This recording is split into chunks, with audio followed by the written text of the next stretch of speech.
football qui est malade. Ghana moom vraiment depuis pas mal de temps le Ghana ne se retrouve plus donc Ghana Coupe d'Afrique bi passé sax qualifié wu donc Ghana moom vraiment ils sont nostalgiques boo xoolee ba 82 ba léegi Ghana gañewul CAN. 1982 44 ans ba léegi Ghana gañewul CAN. Ghana CAN bi passé ñëwul am na CAN yu bëri il a daf ko raté. donc Ghana ce n'est plus le Ghana les Brésiliens d'Afrique on les surnommait les Black Stars du Ghana. donc Ghana da daan am ay génération yu baax a baax a baax a baax de Ghana moo njëkk yeew mook Nigéria fii ci football petite catégorie.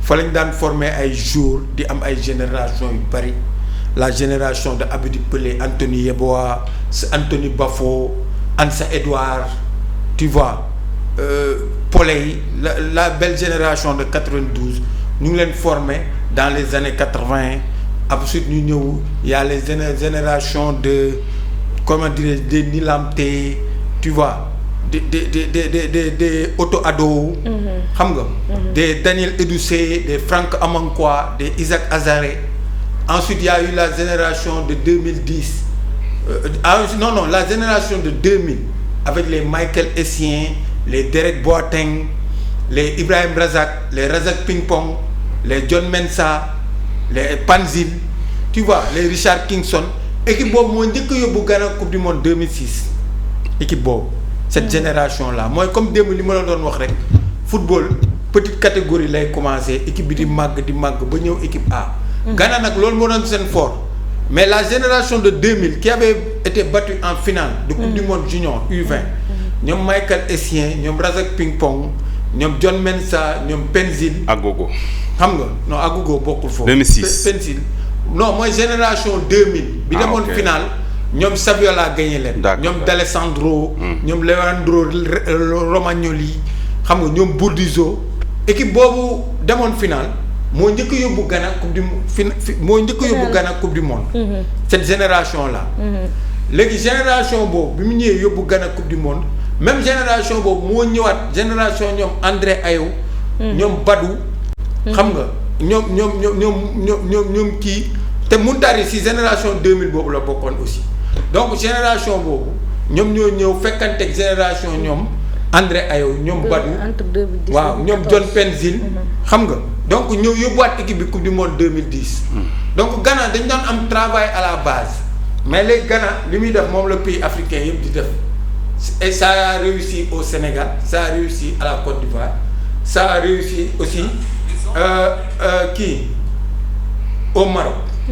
mooy tey ñoom dañuy dem jëli seen joueurs yoo xam ne seen expatriés andi est-ce que tu comprends donc léegi Ghana formation boobu nekkoon force Ghana léegi coupe du monde cadet sax dootul dem coupe du monde junior léegi dañu bàyyi seen mënin léegi ñoom dañuy dem Angleterre et joueur bi am na parent ghanéen ñu essayer ko convaincre mu ñëw. loolu nag mën nga ci am chance nga am ci équipe mën nga ci am chance aussi bañ ci am équipe. ñun Sénégal ça nous a réussi parce que ñun am nañu benn bloc d'anciens boo xam ne mën nañu encadrer les jeunes boo demee Maroc aussi am nañu ay anciens yoo xam ne mën nañu encadrer seen jeunes. mais Ghana est-ce que am na ay anciens yoo xam ne mën nañu encadrer les nouveaux parce que foofu déjà équipe bi rek day am problème mu kii nekkin. déjà da ngay gis expatriés bu ñu ñëwee du ñu intégré wu totalement comme ay ñoom Lamté ñoom kii frère Williams bi ñëw nañu équipe Ghana mais ba léegi tu les sens pas. que intégré wu nañ donc la Ghana pour man ils auront tendance à delluwaat ci seen mëni mooy travailler à la base parce que Ghana gëj na am équipe ah. Ghana gëj na am équipe 2022 demoon nañu mondial. waaw mais ba léegi mais premier tour la toog. donc Ghana actuellement ni le football ghanéen est en chute libre mais Ghana en 82 il avait 4 CAN c'était l'équipe la plus titrée. Ouais, parce que bu nga ko jël en 1963 mu ngi ko jël aussi en 1965 en 1978. ak en 1982 la ko. donc Ghana 82 ba léegi amul titre. donc dans les années 80 titre continental majeur. voilà dem na fi final CAN ñaari yoon Côte d'Ivoire gagné ko. au tir au but. mais Ghana daal ils auront tendance à ce que.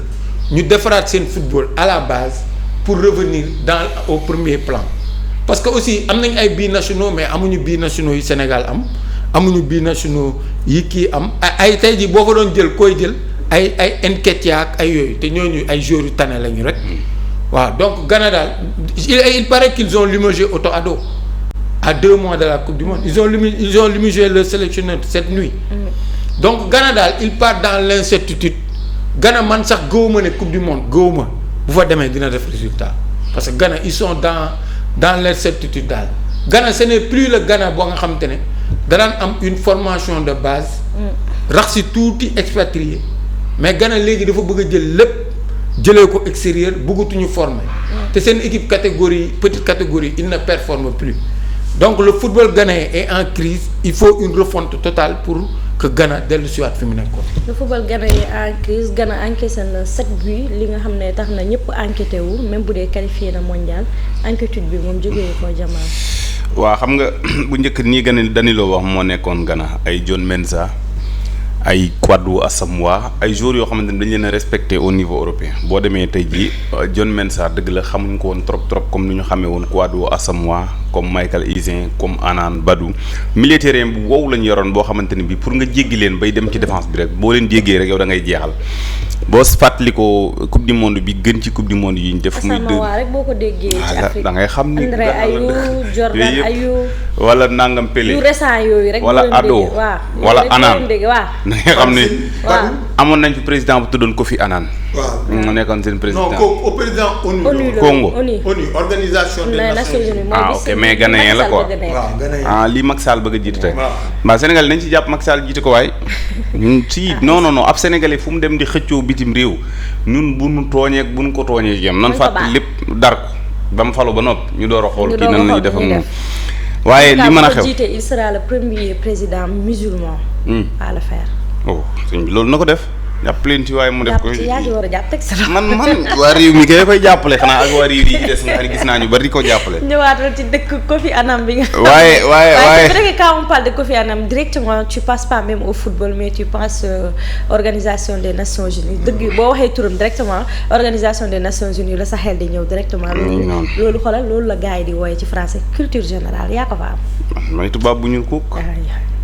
dañoo kii par exemple Ghana loolu la amatul jamono ji boo seetlu coupe du monde bi gën bi mu def 2010 la Afrique du Sud lañ ko defee woon fekk na mu demoon benn yoon coupe du monde 2006. comme ni ko kii waxee Allemagne. Allemagne dëkk la bu miin fa la jëlee démb defet yu bari yi. maanaam 2-1 yi maanaam match bi boo seetloo Antoine Semenyo sax da ngay xam da ngay dem ba finalement da nga koy yërëm moog seen attaquant bi nekk Victoria Plzen Prince Kouabena. waaw Prince Kouabena. da nga xam ni ñii am nañu yéene mais liñ bëgg ku leen ci mën a jàppale amul ci équipe bi. am ku leen mën a mottali. voilà amul ku leen mën a mottali boo seetloo Ghana bu njëkk dafa amoon Gyan Asamoah boo xamante ne bii Europe xamoo ko fi du fay dem di fubal yi lu bëri si yim fubal tuuti Allemagne Rennes à part loolu Sunderland xaw ma diggante bu gàtt mu bàyyi mais équipe nationale da kaa mënoon ba nga xamante ni bi heure bu ñëwee bu gisee ay ñoom Issaoui ci ginnaawam yooyu rek da ngay xam ni kii nar na def match li kii wax tamit am nañ si sens mooy que ni dafa am yenn équipe yu joueurs yoo xam ni Antoine Semenyo bi muy choisir Ghana bu doon 2 ans ci ginnaaw wala 1 an ci ginnaaw Angleterre ñoo koy jëkkal rek Angleterre da ko soxla parce que tey jii fu fil fu den di fubal bu fa demee dana dox feneen fu keneen ak keneen ay ñoom Cole Palmer yi yëpp jamono jii ñu toll nii moo leen gën a dox bien sûr voilà xam nga bu ko Angleterre amoon coupe du monde te Angleterre dal Cheikhou Guirassy dal ndaanaan mi ngi noonu Guirassy dégg naa démb dafa dugal benn vidéo si TikTok am wax ci ay foo juddoo Sénégal laa juddoo ma ko taxu laa ñëw mais Guirassy xanaa xamoo Guirassy wax naa ko fii benn live ma ne Guirassy fu mu juddoo diggante Sénégal la ak Guinée foofu mënoon na tànn fu ko neex mais tey maanaam ñun xamuñu woon ne ñun tey Sénégal bu ñu leeroon ne Guirassy fii ñii lay mel kon seen njëlbeen lañ koy liggéey. kon dana laaj xeex bu bëri intérêt waaw dëgg la football nag intérêt la parce que intérêt moo tax ñu fi bàyyi Aliou Cissé mi nga xam ne moo ñu defal ni woo Pape Thiaw bàyyi fi El Hadj Diouf woo Sadio Mané football moo mel noonu léegi Ghana boo seetloo seen entraîneur bii nga xamante ni bii moo leen yoroon nii mooy xaw ma nan Otto Addo maanaam ku miin Allemagne la. Hamburg la nekk football na yii ma lay football na Hamburg football na Borussia Dortmund football na Mayence waaw Dortmund sax la gën a yàgg waaye ñett yi yëpp entraîné na leen entraîné na Hamburg entraîné na Borussia Dortmund en tant que adjoint yaa ngi dégg même U19 joxoon nañ ko U19 yu Hamburg joxoon nañ ko moo tax démb match bi allemand yi amoon nañu problème wekki li nga xamante ne bii moom la Ghana yi defar. waaye boo seetloo ci football da ngay xam ni dañuy dem ba toll foo xamante ne bii day mel ne football day wane boppam daal day faral ki mën expérience day feeñ. parce que bi Ghana di égaliser da ngay xam ni Ghana yi nii bu ñu amoon beneen Semenyo wala keneen ku xaw a niroog Semenyo wala koo xam ne bu ko Semenyo joxee mu delloo ko comme Alpha Tawo li mu doon joué noonu. mooy sóor il a été très bon kooku moom vraiment. c'est que Ghana mooy équipe boo xam dafa am sens coupe du monde xam nga Ghana bi li kiy wax bi muy jël 4 CAN kañ la ko muy jël. 82. booba Cameroun amagut CAN. Cameroun dem na ba am 5 CAN ci kaw Ghana xam nga kon moo lay wan ne àdduna tukki na parce que ñoom seen football dañoo am tour ba noppi amuñu trophée tour ak trophée nag li gën boo seetloo da ngay xam ni boo xoolee ci étoile da nga xam ni trophée gën tour léegi Ghana am na 4 coupe du monde coupe d'Afrique Cameroun amagut coupe d'Afrique boo seetloo coupe du monde yii nii dem nañ ci 5 fois. waaw 2006 2010 bii mooy seen 5e fois 2022. waaw bii mooy seen 5e. waaw bii mooy doon seen 5e fois. 2006 demoon na 2006 te njëkk a dem coupe du monde. ak 2010 2010 demoon na 2014 demoon na. ak 2022 demoon ak 2026. voilà te 2014 Allemagne bi jël coupe du monde bi moo Ghana dañoo nul de. waaw kay et ça ma ne Ghana dafa contradictoire parce que Ghana dans les années 80 da doon gagné ay coupe d'Afrique. waaw mais participé wul coupe du monde. waaw si 2010 dans 2006 ba jëm si kaw day dem coupe du monde. xam nga te maanaam du sax qualifié wala du gagné CAN. foofu may ma foofu gis nga coupe du monde. may ko foofu may nga. coupe du monde du CAN niveau bi ngay fekk CAN ñi ngi fiy fekk yaa leen mën parce que joueurs yi nga am tey Semenyo bu duggee fi bu jàppee joueur CAN yi. moo leen ëpp niveau du benn. mais boo demee coupe du monde ñi nga xam ne yaa ngi ñoom. yéen a tolloo mbaa ñu sut la ñooñu ngay joué baa ñu sut la donc coupe du monde du ay caaxaan. coupe du monde africains yi ba léegi yeewuñu ci coupe du monde. yeewuñu ci de. déedéet parce que munoo gëm ne presque am coupe du monde 100 ans lay am 2030 bii. dans 4 ans 100 ans lay am. benn africain moo mës a dem demi-finale. loolu nag moo lay wan ni fi mu toll nii. loolu moo lay wan ni fi mu toll nii tubaab yi tey ji France boo gisee muy tegale ay final France ñun li ñu rus da ko rusut ni ñu fi nekk naa ay Malang Sarr ma waxoon nangam duñ ko jël France xooluñ ci yow manal rek man leen a yóbbu final rek. France final bi passé ñu football ak Argentine. yow boo xoolee buñ nee la ñii ay tubaab lañ da ngay tiit. waaw après prolongation bi amul nit ku weex ku des ci biir ku dëkk France. Giroud génn Rabiot génn Pavard nekku fa. ñëpp ay nit ñuul lañ nga xam ne lii nii moom dafay leer nii parce que France xam ndax mu koy def dafa xam ni maanaam na jël rek na bind ay étoile am ba noppi rek bu ko defee yow nit ku ñuul nga ku weex nga am dootuñ ko xool France da ko jëlee ñun nag ñooy nekk si ay émotion ay di waxoon na nangam ak defoon na nangam lu mu laaj def ko ba jël ko Ghana bi muy dem coupe du monde 2010 bi gën a baax dafa naxante Kevin Prince Boateng jour bu gën a réew ci àdduna naxanteeg moom ñëw ñu ko ñëwal ba muy ñëw ñuy wax ay problème numéro 10 ak yow dañu ko choisir lu la neex mu choisir numéro 23 te ba mu fa ñëwee dafa andi njëriñ de. ay waay dem demi-finale de. Diego Forlán nga koy laaj Diego Forlán moo xool ba si yàgg mu ni xanaa kii dëkkul ci dëkk bi. waaw te ñoom te joueurs yi fa nekkoon. amuñu woon expérience ñoom André Ayew ñoom. Badou ay Anane ñoo fa newoon mais bi Boateng ñëwee jëmmal leen. mais équipe bi dafa am beneen xar kanam contre Uruguay da leen doon lekk. mais Uruguay gagné woon nañu sax. Suarez moo ko yàq rek. moo tax en 2000. gis nga loolu laa lay wax nag si bëgg-bëgg gis nga Suarez maanaam boo gisee maanaam la français lu mu jar dañ koy def ba yegg final Suarez lam jar yëpp la def sacrifier boppam xam nga ni lii bokkul ci football. ñu ruus ko waaw mu génn taxaw di xool penalty bi naan yàqal naa Uruguay te bu ko yàqaloo de du dara de. ñoom ñoo qualifié bii door la woon. après non du bii en or de lii la woon après dañoo dem. tir 2006 bi la. doon 2010 la. 2010 ah waaw non 2006 bi la. bii en or après 2004. Diego Forlán. Forlán mi nekkoon meilleur joueur nag moo gënoon a jommi contre Ghana. parce que dafa gis Ghana yi. muy ñu ko dara mais Ghana war na dóor Uruguay jour boobu. war na ko dóor. Ghana jour boobu. gi nga compétition internationale Pape Thiaw lay lancer message compétition internationale. xale da ciy dem xale ci la bokk. xale dafa bokk ci football. xale day dem ci compétition de. ah bien sûr. mais ay mag a koy bunge. compétition internationale ku surtout coupe du monde. dafa demander expérience. c'est pas des jeunes de 21 ans 22 ci la ñuy bokk na parce que ce sera le mélange des anciens et quelques jeunes talentueux laa wax. waxuma jeune pour jeune. mais coupe du monde expérience moo koy jouer un joueur qui a du métier xam nga ni ma un joueur boo xam ne yàgg na football de grand match yàgg na jongante ay match yu mag mais coupe du monde doo fa yóbbu ay novice ñoo xam ne tey ji Maroc bi muy dem coupe du monde gars yi naan Maroc ma leen mais ñoom Ziyech ñoom Amrabat mais ñooñu ils jouaient des matchs de Ligue des champions. kooku au niveau la. ñooñu ay Boufal. ils ont joué des Europa League am ay match yu bari. ay kii Romain Saïs Aguerd ñooñu ñëpp c'était des joueurs d'expérience. Donc football coupe du monde boo yóbbu joueur il faut voir son expérience internationale ba pare son expérience vécue en club tey doo jël joueur boo xam ne footballagul sax 100 matchs au niveau nga bëgg ko yóbbu mun nga ko yóbbu parce que coupe du monde gis nañ fi Owen fël la fi xale bu ndaw gis nañ fi Mbappé fël la fi Leroy Pelé chaque fois day génnee ay révélation mais il faut privilégier l'expérience coupe du monde dafa demander expérience et l'expérience et insouciance la ñu war a boole ci coupe du monde c'est très important même au-delà du ay coupe du monde sax football léegi moo laaj loolu parce que il faut nga am des hommes de transition ñi nga xam ne ñu ngi nekk diggante par exemple su ma jëlee équipe nationale Sénégal dafa am loolu tey dafa am ñoo xam ne dañoo expérimenté ay mag lañu ñoom Gana ñoom Sadio mu am ñoo xam ne tey ñu ngi dugg ci yoonu nekk responsable di bàyyi yu bëri ci xale ay fugg comme ay Pape Gueye il a 26 ans et autres ñu am nga am xale yoo xam ne nag tey ñoom jënd ji tàngal juróom ak ñëw fii toog di babi lañ ay Ibrahima Mbaye yooyu mais yooyu yëpp da nga koy am pour nga mën a am équipe bu équilibré parce que il faut Ibrahima Mbaye mii mu bañ a nekk responsable ci dara ba lu ko neex ni mu def lu mu xalaat def ko waaye il faut nga am benn Gana Gueye boo xam ne moom du jël risque ndax xam na ne expérience la mën a doxee li waaye nga am benn Pape Gueye boo xam ne mu ngi diggante responsabilité ak tuuti insouciance boo xam ne def na 3 âge sax boo xoolee. non xam nga nit mën nga am 25 ans sax am expérience. expérience waaw c'est le cas de Pape Matar Sarr tey ci mois bii nii la def 5 ans ci tanière équipe nationale du Sénégal. weer bi ñu nekk nii. weer bii mars le 21 mars la ko Aliou Cissé woowoon équipe nationale Sénégal. am na 5 ans xam nga tey Pape Matar boo ko xoolee si at xale la. mais boo xoolee ci vécu yoom footballistique. waaw am na expérience final Europa par exemple moo am na ay paa yu am 30 ans. maanaam mu ëpp leen responsable mu ngi mel ni ci waa Amini biir France rek. voilà maanaam ci cadre yi force ci lay bokk. waaw quoi Amini cadre. Matar tey normalement si cadre équipe nationale la bokk. waaw bu jëmbaloo rek ba jëmmal. ba voilà. nekk à 100%.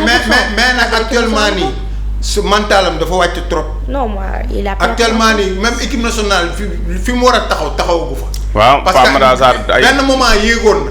mais dafa wàcc trop. mais aujourd'hui bu ñu te fu mu toll nii c'est concurrent.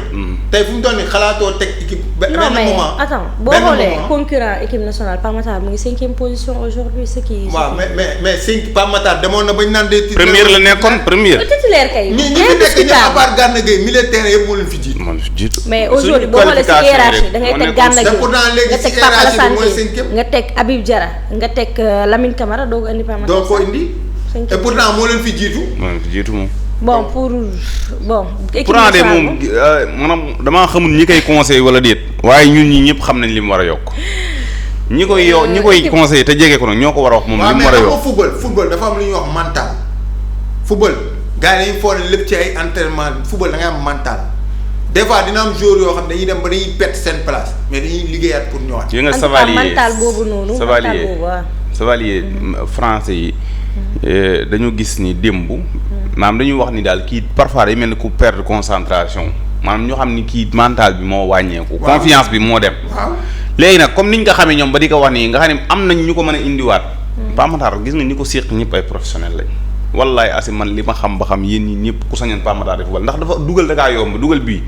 da kaa yomb dama mën a football sax. waaw en tout cas si mental boobu noonu. Pape Matar c'est un produit du football local et pare Pape Matar bi muy génn Sénégal ñun ñëpp dañu amoon ci moom yaakaar. waaam dinañ ñëwaat sax dinañ ñëwaat si cadre équipe nationale bi yaatoo yaatu. mais attends boobu sax dañ siy ñëwaat train am na nu mu lay rombaat la pour nga def ko day métti. non dinañ si ñëwaat sax lu yaatoo yaatu si cadre équipe nationale mais da ngeen a wax benn mot bu am solo mooy mental boobu mental la ñu gisoon si Ghana en 2010 moo taxoon mu nekk le 3e pays africain bi atteindre les quarts de finale mondial.